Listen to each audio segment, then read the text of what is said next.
Not all game is bad except for this one. I made this game as a kid, and you can definitely tell I made this game as a kid because the amateur mistake. Look at this. Look at this monstrosity. I see this thing on top. And the description just vaguely says you are stuck in time.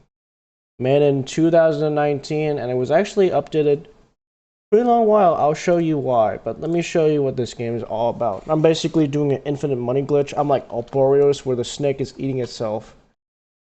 There it is. That's the big clock. That's a free model clock, by the way. Straight ripped. Found a PNG. Made this platform grow bright. Add a rain texture. By the way, this was way before like the particle emitter got very advanced. So what you end up seeing is just pretty much 5 clicks done. Oh yeah, and also the night and day script. So yeah, that's really about the game. This is clearly the best game ever made. Very thrilling.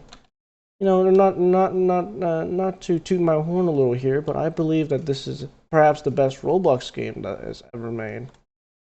So, it was updated pretty recently, like last year, which is not too long ago in certain thing. In fact, I would say it's like 5 months. Seems very long, but when you're considering that we tend to not do things that much, pretty short. I'm not getting philosophical here, but basically what I was trying to do is, you probably don't remember this at all because that game is just, it silently got discontinued. I just started hating work on it. It's Dumbfell, or Dummy World RPG,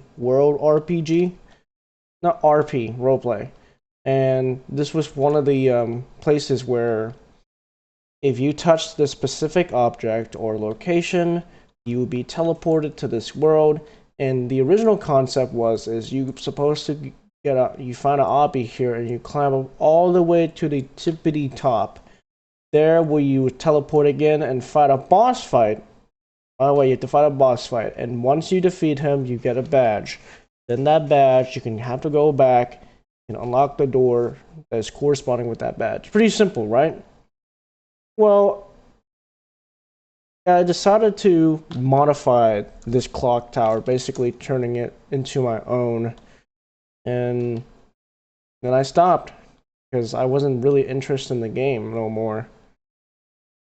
Yeah, I forgot to tell you that the dummy role-playing game is gone. Sorry. Yeah, I pull it behind the barn and shoot his head off. I apologize. It was a very short journey, very short game development journey. But don't worry, I'm developing another game that is very exciting in my humble opinion. So yeah, that's a very short history of this game. Keep it under the 3 minutes, hopefully. See you later.